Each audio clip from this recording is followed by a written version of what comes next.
KDM and associates यांच्या cost audit आणि GST audit, internal audit हे साखर कारखान्यांसाठी कसे महत्त्वाचे आहे या शृंखलेमध्ये आज आपण तुम्हा सर्वांचे स्वागत करतोय. आणि आज आपले जे प्रमुख वक्ते आहे ते आहे लेफ्टनंट CMA धनंजय कुमार वात्सायन. सरांची ओळख करून देतो. पहिले सर IP आहे, IP म्हणजे इन्सॉल्वन्सी प्रोफेशनल.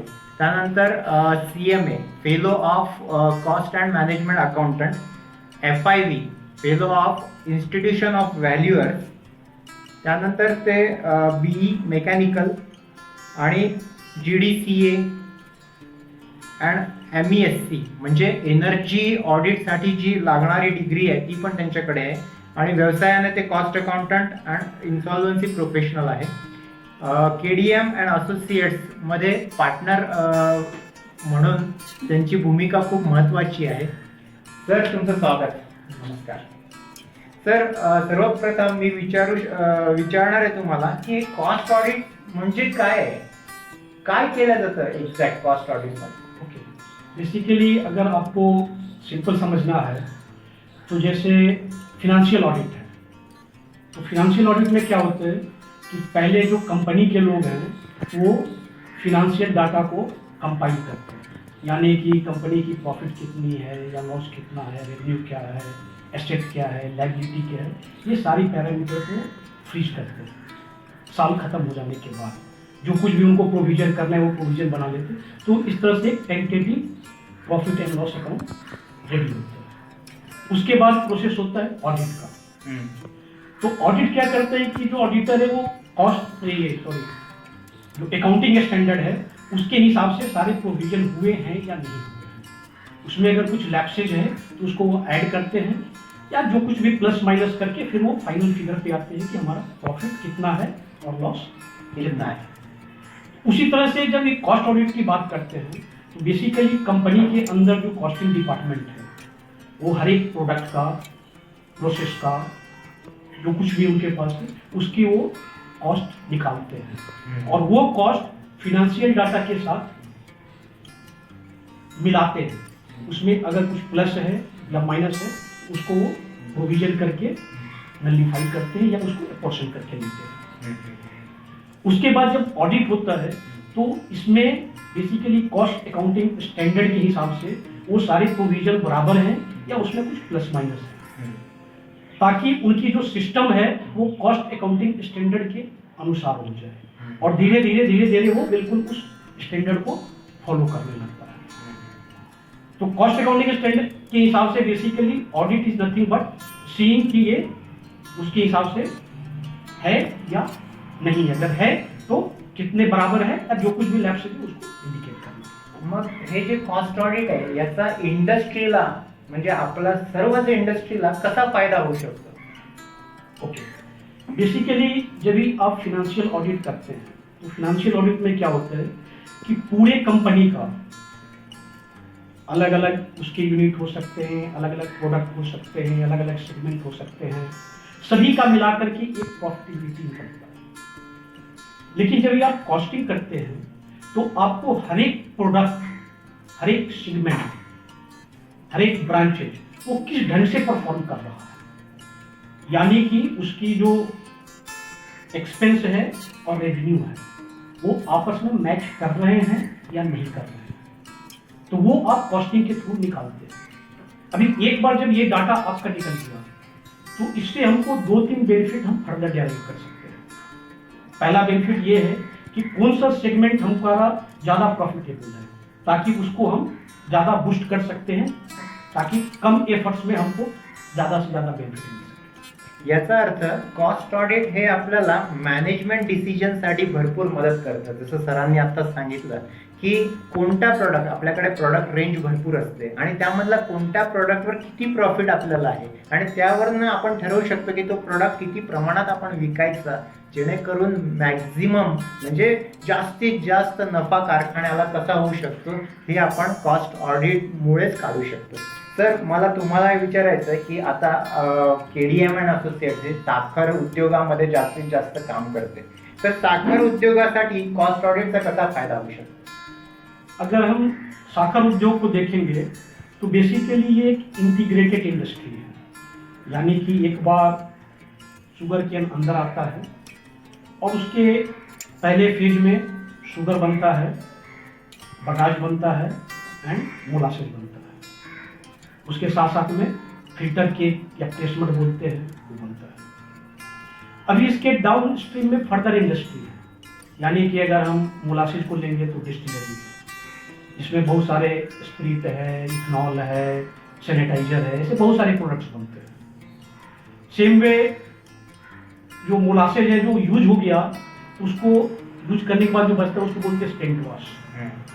उस स्टेंट वाश को अगर हम फर्दर प्रोसेस करेंगे तो वहां पे हमको गैस मिलता है और उसका जो फर्दर बचा हुआ है उससे हमको फर्टिलाइजर की चीजें मिल जाती है। सेम वे जो हमारा ये जो है प्रेस मड या फिल्टर के इससे भी फर्टिलाइजर बनता है। ये दोनों को मिक्स करके फर्टिलाइजर बनाया जा सकता है। जो बॉयलर ऐश है उसमें भी बहुत सारे ऐसे एलिमेंट है जिससे हमको कंपोस्ट या फर्टिलाइजर बनने में हेल्प हो सकता है। इनफैक्ट उसको थोड़ी एडिशन के बाद हम डायरेक्टली फॉर्म में यूज कर सकते हैं।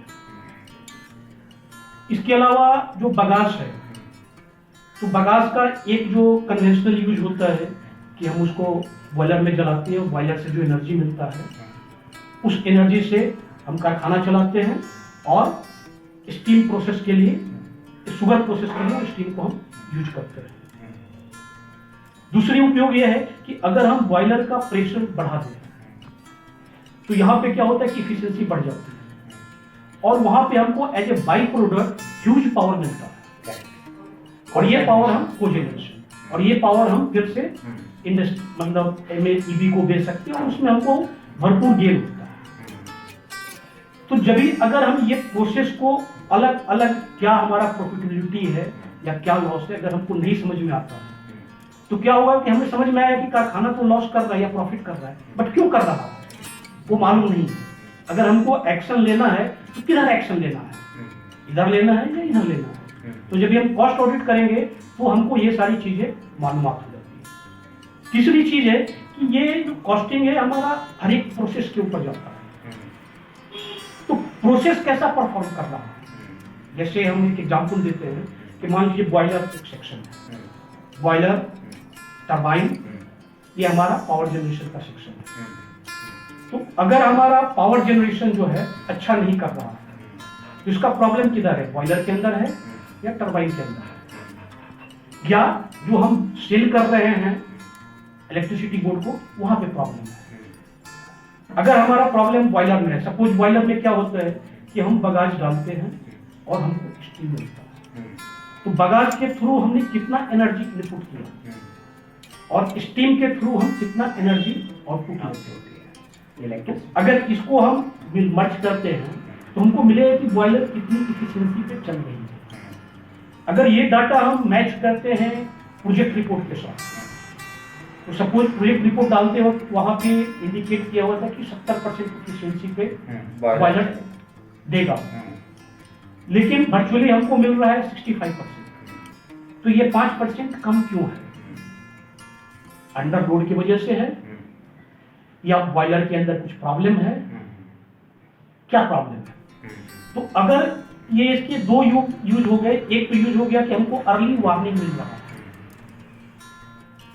बॉयलर में अगर कुछ प्रॉब्लम है तो उसकी इफिशिएंसी ड्रॉप होने लगेगी। तो एक तरह से हमको अर्ली वार्निंग दे रहा है कि वहां पे प्रॉब्लम आने वाला है, आप उसके ऊपर एक्शन लें। दूसरी है कि हमको ये स्टेज मालूम पड़ता है कि किस स्टेज पे ये ऑप्टिमम वर्क कर रहा है, ताकि हम डिफाइन कर सकते हैं कि हमको इतना लोड के ऊपर चलाना है और हमको बेस्ट रिजल्ट मिलेगा। बेस्ट रिजल्ट का मतलब है कि बेस्ट रिवार्ड मिलने वाला है और मिनिमम कॉस्ट होने वाला है। तो इस तरह के हर एक सेक्शन में अगर हम जाएंगे तो हमको ऐसी चीजें मिलती है और उसका अगर हम यूज करेंगे तो हम इसको इफिशियंटली मॅनेज कर सकते हैं। करेक्ट. म्हणजेच आपल्या साखर कारखान्यामध्ये जेवढे काही आपले सेक्शन आहे, जसं कोजनरेशन आहे, डिस्टिलरी आहे, त्याच्यानंतर मेन म्हणजे शुगर मिल आहे, तर इथे आपला परफॉर्मन्स कसा आहे हे समजा आपल्याला जाणून घ्यायचं आहे तर कॉस्ट ऑडिट शिवाय दुसरा पर्याय नाही आहे आणि त्यामुळे साखर कारखान्यासाठी कॉस्ट ऑडिट हे खूप उपयोगाचं आहे. सर मला अजून एक विचारायचं आहे की तुम्ही आता बऱ्याच ठिकाणी कॉस्ट ऑडिट करताय साखर कारखान्यांमध्ये महाराष्ट्रामध्ये, म्हणजे जवळपास 25 कारखाने तुमच्याकडे आहे कॉस्ट ऑडिटसाठी. तर काही आपण उदाहरणं द्याल का की साखर कारखान्याला त्याचा कसा फायदा झाला आणि तुम्ही कसं ते शोधून काढलं आणि साखर कारखान्याला कसा फायदा झाला? ओके, बेसिकली अगर हम देखेंगे जैसे क्या होता है कि जब हम कॉस्ट ऑडिट करते हैं तो हम आइडेंटिफाई क्या करने की कोशिश करते हैं कि यहाँ पे वेस्टेज क्या है. अभी वेस्टेज दो तरह का हो सकता है, एक तो विजुअल वेस्टेज है और दूसरा है इनविजिबल वेस्टेज. जैसे जूस निकाला और जूस ड्रेन में जा रहा है तो हमको विजुअली दिखता है कि ये जा रहा है, इसको हमको सेव करना है, बचाना चाहिए. दूसरी चीज ये है कि जो हमको दिखता नहीं है, जैसे शुगर केन कट हो गया, कट होने के बाद वो कारखाना में आता है, कारखाना में आने के बाद उधर लॉरी उसकी खड़ी होती है, फिर जैसा उसको नंबर आता है वो जाता है और उधर अनलोड करता है. तो कट होने से लेकर के वो अनलोड होता है यानी मिल के अंदर जाता है क्रशिंग के लिए. क्रशिंग के लिए. इसको बोलते हैं कट टू क्रश टाइम. तो कट टू क्रश टाइम के बीच में ऐसा वर्चुअली हमको दिखता है कि गन्ना तो खरा है, लेकिन उसके अंदर एक रिएक्शन चलता है. तो उस रिएक्शन की वजह से एक तरफ क्या होता है कि उसका वेट कम होता है, दूसरे उसके जो साखर कंटेंट है वो भी कम होते जाते हैं, उसके जो ब्रिक्स है वो भी कम होते जाते हैं. बढ़ता क्या है, उसका फाइबर कंटेंट बढ़ जाता है.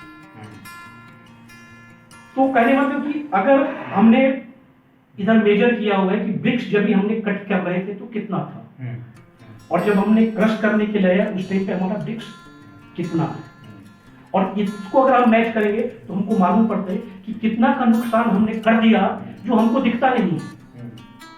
मतलब जो भी नुकसान हो रहा है वो नुकसान पैसे का है लेकिन हमको दिखता नहीं है. तो जब हम कॉस्ट ऑडिट करते हैं तो कॉस्ट ऑडिट में ये चीजें हमको निकल के मिलती है कि हमने जो वेटिंग टाइम था कट टू क्रश टाइम अगर 8 घंटा है तो हमें कितना फायदा होता है या नुकसान होता है. अगर ये 16 घंटा हो गया तो कितना है, अगर ये 24 घंटा हो गया, 48 घंटा हो गया, 72 घंटा हो गया, तो ये किस मात्रा में हमारा लॉस करना है. तो जो साखर कारखाना चलाने मैनेजमेंट है वो तो देखता है कि मैं गन्ना लाया, इधर जूस निकाला और इधर से शुगर निकाला, लेकिन ये शुगर जो उसको दिखता नहीं बट नुकसान हो गया, तो ये हम कॉस्ट ऑडिट में निकाल सकते हैं और बता सकते हैं कि यहाँ पे इसको आप कम करो तो आपको ऑटोमेटिक फायदा बढ़ जाएगा.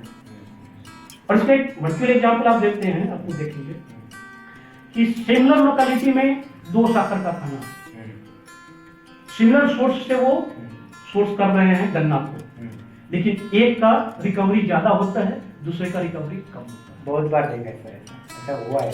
तो अगर वर्चुअली आप उसकी डिटेल में जाएंगे तो आपको मालूम पड़ेगा कि जिसकी रिकवरी अच्छा है उसका कट टू क्रश टाइम कम है, और जिसका ज्यादा है उसका इसका रिवर्स है.